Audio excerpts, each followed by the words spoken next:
Good morning everyone, welcome to civil services study. ये practice set number है 217। ये test series UPPSC PCS के लिए चल रही है। इंपॉर्टेंट है सीरीज़ दूसरे स्टेट के पीसीएस के लिए भी। और इसमें हम 11th क्लास की सामाजिक विज्ञान की जो एनसीईआरटी है उसके कुछ टॉपिक को कवर कर रहे हैं इंपॉर्टेंट, जिनसे क्वेश्चन ज़्यादा बनते हैं। ठीक है, तो इसमें सरकार के हम 3 अंगों को पढ़ रहे हैं। ठीक है, यानी विधायिका, कार्यपालिका और न्यायपालिका। विधायिका यानी लेजिस्लेचर और कार्यपालिका यानी एग्जीक्यूटिव और न्यायपालिका यानी जुडिशरी। तो जुडिशरी कंप्लीट हो गया है और एग्जीक्यूट लेजिस्लेचर कंप्लीट हो गया है। अब बारी है एग्जीक्यूटिव की यानी कार्यपालिका की। तो जितने भी क्वेश्चन इससे बनेंगे, इंपॉर्टेंट टॉपिक है ये भी, उसको बनाएंगे। चलिए स्टार्ट करते हैं। तो क्वेश्चन नंबर 1 है यहाँ पर, निम्नलिखित कथनों पर विचार करेंगे। संसदीय व्यवस्था में कार्यपालिका और विधायिका एक दूसरे पर आश्रित हैं। संसदीय व्यवस्था यानी पार्लियामेंट्री सिस्टम। भारत में है पार्लियामेंट्री सिस्टम, भारत के अलावा ब्रिटेन में पार्लियामेंट्री सिस्टम है। कार्यपालिका यानी एग्जीक्यूटिव, विधायिका यानी लेजिस्लेचर एक दूसरे पर आश्रित है। विधायिका कार्यपालिका को न केवल नियंत्रित करती है बल्कि उससे नियंत्रित भी होती है। कोई सही है क्या इसमें? ये दोनों के दोनों सही हैं, सी है इसका आंसर। तो दिए गए दोनों के दोनों कथन करेक्ट हैं। विधायिका, कार्यपालिका और न्यायपालिका सरकार के 3 अंग, तीनों अंग मिलकर शासन करते हैं तथा कानून व्यवस्था को बनाए रखने और जनता का कल्याण करने में योगदान देते हैं। संसदीय व्यवस्था में कार्यपालिका और विधायिका एक दूसरे पर आश्रित हैं। विधायिका यानी लेजिस्लेचर कार्यपालिका को न केवल नियंत्रित करती है बल्कि उससे नियंत्रित भी होती है। तो दोनों के दोनों करेक्ट हो गए। इन सभी का फुल टेस्ट पीडीएफ प्राप्त कर सकते हैं नंबर इस पर कॉल या व्हाट्सएप करके। क्वेश्चन नंबर 2 पर आ जाइए। निम्नलिखित कथनों पर विचार करेंगे। इस बार इनकरेक्ट स्टेटमेंट ढूंढना है। 2 स्टेटमेंट है यहाँ पर। विधायिका नीतिगत निर्णय लेती है, वे नियम कानून भी तय करती है, वहीं उन्हें लागू करने की जिम्मेदारी कार्यपालिका की होती है। सामान्य तौर पर संसद को विधायिका की संज्ञा दी जाती है, वहीं कार्यपालिका में राष्ट्रपति, प्रधानमंत्री के साथ साथ प्रशासनिक मशीनरी भी इसका हिस्सा होती है। कार्यपालिका में राष्ट्रपति के साथ साथ प्रधानमंत्री है। ठीक है, और साथ साथ और भी लोग होते हैं। तो करेक्ट है दूसरा वाला स्टेटमेंट, करेक्ट है पहला वाला भी स्टेटमेंट। गलत इसने पूछा, गलत कोई है ही नहीं इसमें, तो डी लगाएंगे इसका आंसर, क्योंकि ये दोनों के दोनों कथन सत्य हैं। विधायिका यानी लेजिस्लेचर नीतिगत निर्णय लेती है, वे नियम व कानून भी तय करती है, वहीं उन्हें लागू करने की जिम्मेदारी कार्यपालिका की होती है। सामान्यतः संसद को ही विधायिका की संज्ञा दी जाती है। कार्यपालिका में केवल राष्ट्रपति, प्रधानमंत्री या मंत्री ही नहीं बल्कि संपूर्ण प्रशासनिक ढांचा भी शामिल होता है। प्रधानमंत्री तथा उनके मंत्रियों को राजनीतिक कार्यपालिका कहते हैं और वे सरकार की सभी जिम्मेदारियों के लिए उत्तरदायी होते हैं, लेकिन जो लोग प्रशासनिक कार्यों पर लगातार नजर बनाए रखते हैं उन्हें स्थायी कार्यपालिका कहते हैं।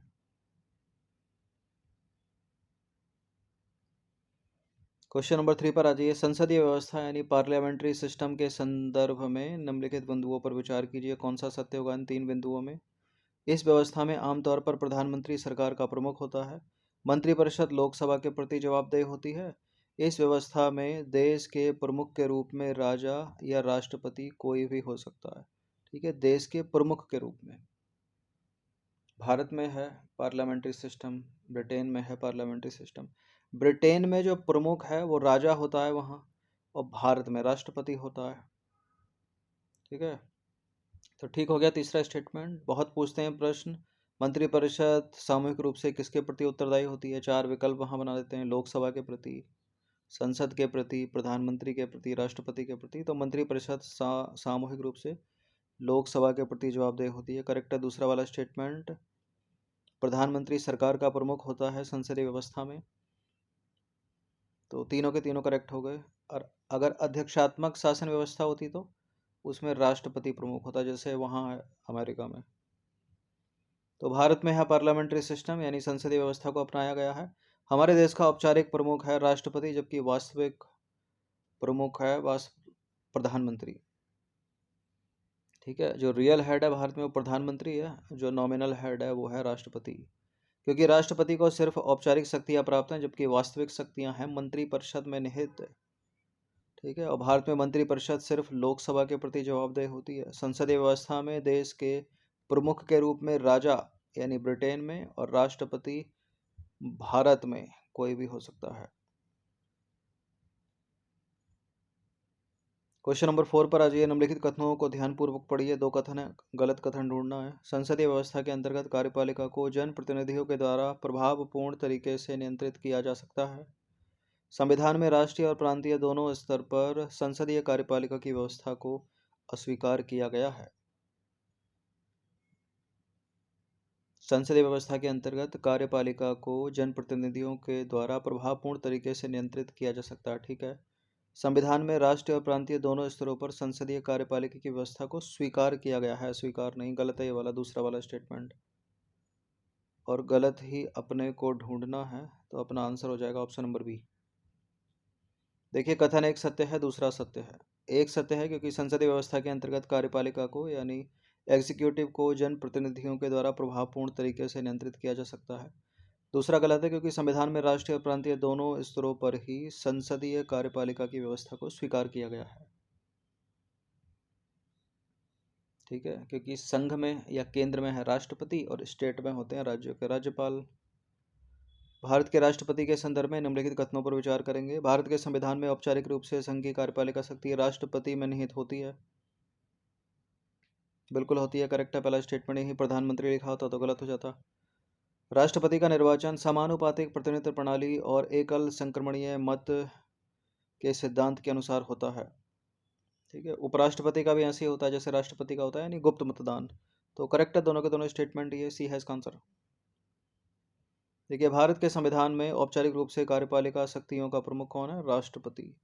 लेकिन वास्तव में प्रधानमंत्री के नेतृत्व में बनी मंत्रिपरिषद के माध्यम से राष्ट्रपति इन शक्तियों का प्रयोग करता है। तो रियल हेड कौन हो गया भारत में? प्रधानमंत्री, जो दिख भी रहा है पिछले 10 सालों से।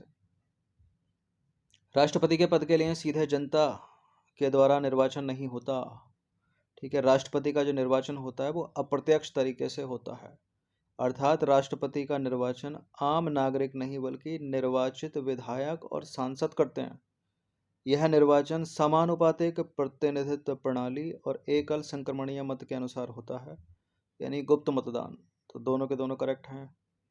प्रधानमंत्री के निर्वाचन में आप सीधे वोट करते हो। ठीक है। सांसद को तो करते हो, सांसद सीधे चुन लेता है या उनमें से एक बन जाता है। नंबर 6 पर आ जाइए। राष्ट्रपति की शक्तियों के संबंध में निम्नलिखित कथनों को ध्यानपूर्वक पढ़िए। कौन सा सही है? 3 शक्तियां हैं, कौन कौन सी होंगी राष्ट्रपति की? इनमें राष्ट्रपति जो है मंत्रिपरिषद की किसी भी सलाह को वापस कर उस पर पुनर्विचार करने के लिए कह सकता है। किसी भी सलाह की बात हो रही है। संसद द्वारा पारित सभी विधेयक जब राष्ट्रपति के समक्ष जाते हैं तो वह उस पर अपनी स्वीकृति देने के लिए बाध्य होता है। सभी विधेयक बोल दिए इसने यहाँ पर दूसरे स्टेटमेंट ने, यानी इसमें संविधान संशोधन विधेयक भी आ गया और इसमें आ गया धन विधेयक भी, और इसमें साधारण विधेयक भी आ गया। तो साधारण विधेयक पर तो स्वीकृति देने के लिए बाध्य नहीं है वो, एक बार तो पुनर्विचार के लिए लौटा ही देगा, जब दोबारा आएगा तब बाध्य है। तो गलत है दूसरा वाला स्टेटमेंट, पहला वाला सही है।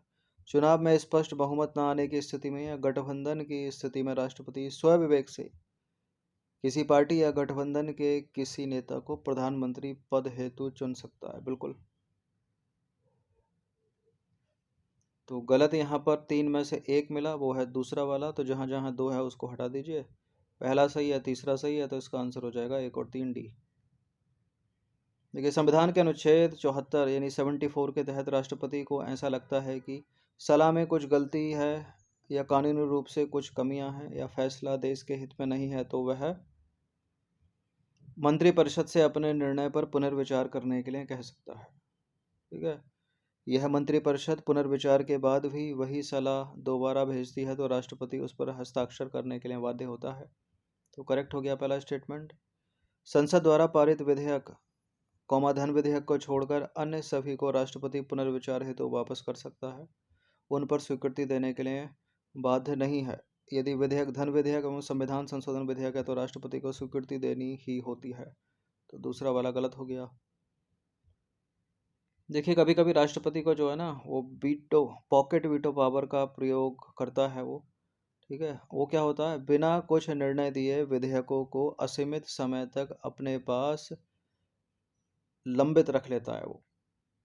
औपचारिक रूप से राष्ट्रपति प्रधानमंत्री की नियुक्ति करता है। यदि लोकसभा में किसी पार्टी को स्पष्ट बहुमत प्राप्त नहीं होता या गठबंधन की स्थिति होती है, तब राष्ट्रपति को यह निर्णय करना होता है कि वह किसे प्रधानमंत्री नियुक्त करे। इस परिस्थिति में राष्ट्रपति को अपने विशेषाधिकार का प्रयोग कर या बहुमत या समर्थन प्राप्त नेता को सरकार बनाने के लिए आमंत्रित कर सकता है। राष्ट्रपति जब सरकार स्थायी ना हो और गठबंधन सरकार सत्ता में है, तो राष्ट्रपति के हस्तक्षेप की संभावनाएं भी अधिक हो जाती हैं।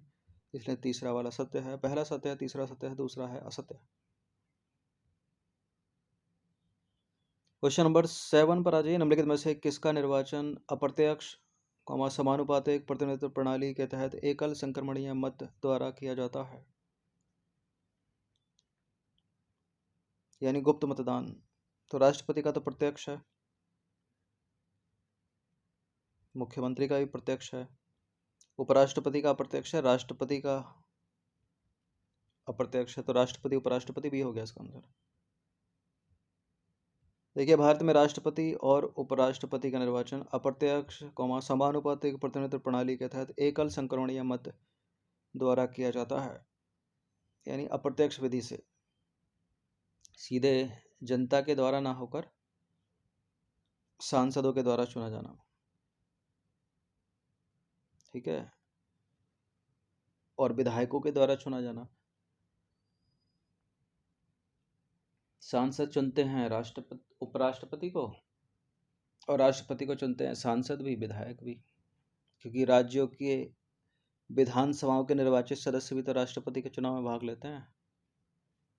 क्वेश्चन नंबर 8 पर आ जाइए। भारत के उपराष्ट्रपति के संबंध में निम्नलिखित कथनों पर विचार करेंगे। भारत के उपराष्ट्रपति का चुनाव अप्रत्यक्ष समानुपातिक प्रतिनिधित्व प्रणाली के तहत एकल संक्रमणीय मत के द्वारा होता है। ऊपर था तो ये स्टेटमेंट। उपराष्ट्रपति निर्वाचन मंडल में राज्य विधानसभा के सदस्य नहीं होते। उपराष्ट्रपति हटाने के लिए संसद के दोनों सदनों में बहुमत से इस आशय का प्रस्ताव पारित होना चाहिए। दोनों सदनों में इस आशय का प्रस्ताव पारित होना चाहिए। उपराष्ट्रपति राज्यसभा का पदेन सभापति होता है। बिल्कुल, राज्यसभा का पदेन सभापति कौन होता है? उपराष्ट्रपति होता है। ये तो करेक्ट हो गया। उपराष्ट्रपति निर्वाचक मंडल में राज्य विधानसभा के सदस्य नहीं होते। राष्ट्रपति के निर्वाचक मंडल में कौन कौन भाग लेता है? लोकसभा और राज्यसभा के निर्वाचित सदस्य, साथ ही दिल्ली और पुदुचेरी के निर्वाचित सदस्य और राज्य की विधानसभाओं के निर्वाचित सदस्य। मनोनीत सदस्य इसमें भाग नहीं लेते हैं राष्ट्रपति के निर्वाचन में। जबकि उपराष्ट्रपति के निर्वाचन में लोकसभा और राज्यसभा के निर्वाचित सभी सदस्य भाग लेते हैं। उसमें निर्वाचित और मनोनीत दोनों हो गए, और इसमें राज्यों के विधानसभा के सदस्य भाग नहीं लेते। तो ठीक है, ये दूसरा वाला। पहला वाला भी सही है, ये वाला गलत है। उपराष्ट्रपति हटाने के लिए संसद के केवल राज्यसभा से बहुमत से इस आशय का प्रस्ताव पारित होना चाहिए।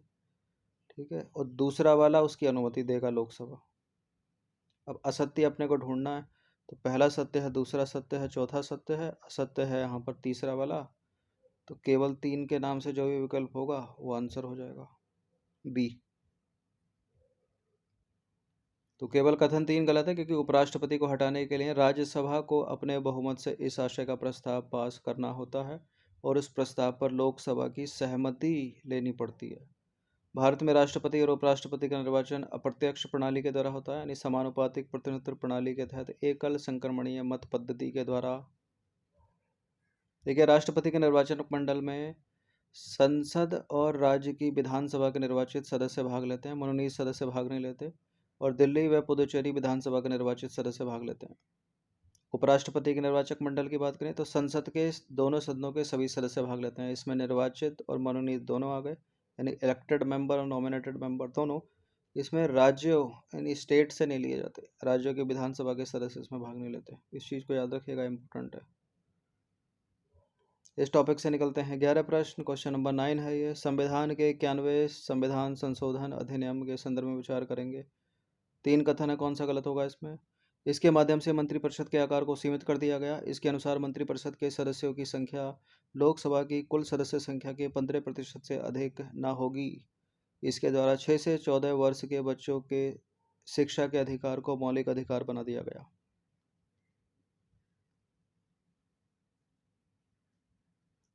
देखिए तीसरा वाला ये नहीं है, तीसरे वाले के लिए वो 86वां संविधान संशोधन अधिनियम था, ना कि 91वां। और इम्पोर्टेंट है, अलग से ABCD करके कई बार पूछा एग्जाम्स में। यहाँ तो स्टेटमेंट बनाकर आ गया है।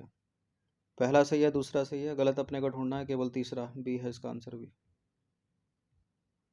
तो संविधान में 91वें संविधान संशोधन के माध्यम से मंत्रिपरिषद के आकार को सीमित कर दिया गया। लोकसभा व विधानसभा दोनों ही स्तर पर मंत्रिपरिषद सदन की कुल सदस्यों की संख्या के 15% से अधिक नहीं होनी चाहिए, किंतु राज्य मंत्रिपरिषद में मंत्रियों की संख्या 12 से कम ना होगी। ठीक है, 6 से 14 वर्ष के बच्चों के शिक्षा के अधिकार को मौलिक अधिकार बना दिया गया। वो 86वां संविधान संशोधन अधिनियम था, न कि 91वां। सब याद रखिएगा, या पूछा जाता है एग्जाम्स में। तीसरा गलत है।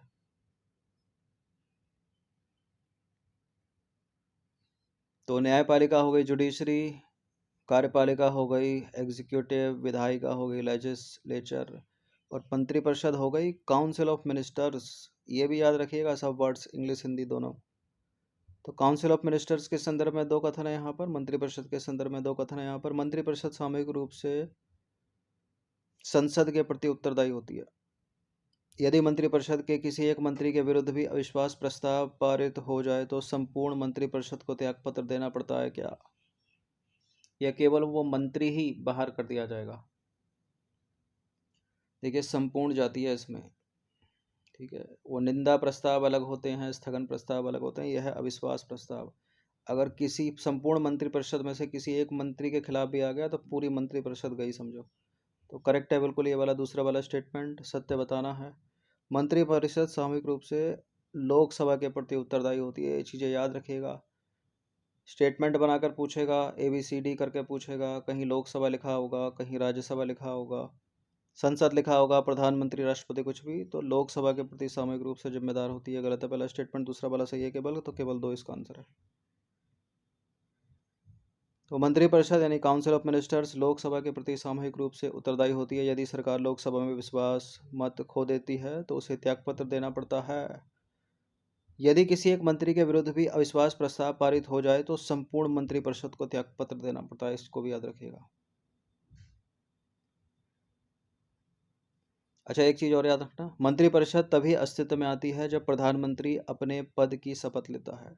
अगर प्रधानमंत्री की मृत्यु हो जाए या त्यागपत्र के कारण त्यागपत्र दे दे तो पूरी मंत्रिपरिषद भंग हो जाती है।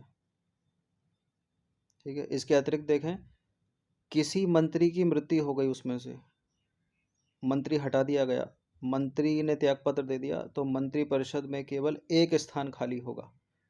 ठीक है, कोई मंत्री हट जाए, त्यागपत्र दे दे, अविश्वास प्रस्ताव नहीं आना चाहिए लेकिन उसके खिलाफ, तो पूरी मंत्रिपरिषद चली जाएगी। लेकिन कोई मंत्री मर गया, हट गया, उसने त्यागपत्र दे दिया, तो केवल एक स्थान खाली होगा। वहीं अगर ये चीज़ प्रधानमंत्री के साथ हो जाए, मृत्यु हो जाए, त्यागपत्र दे दे, हट जाए, तो पूरी मंत्रिपरिषद जाएगी। प्रधानमंत्री एक तरफ मंत्रिपरिषद तथा दूसरी ओर राष्ट्रपति और संसद के बीच एक सेतु का काम करता है, एक पुल का, एक ब्रिज का। तो 10 हो गए। 11वां प्रश्न, अंतिम प्रश्न है, इंपॉर्टेंट प्रश्न है ये भी। जैसे संसदीय शासन प्रणाली थी वैसे ही है ये अध्यक्षात्मक शासन प्रणाली।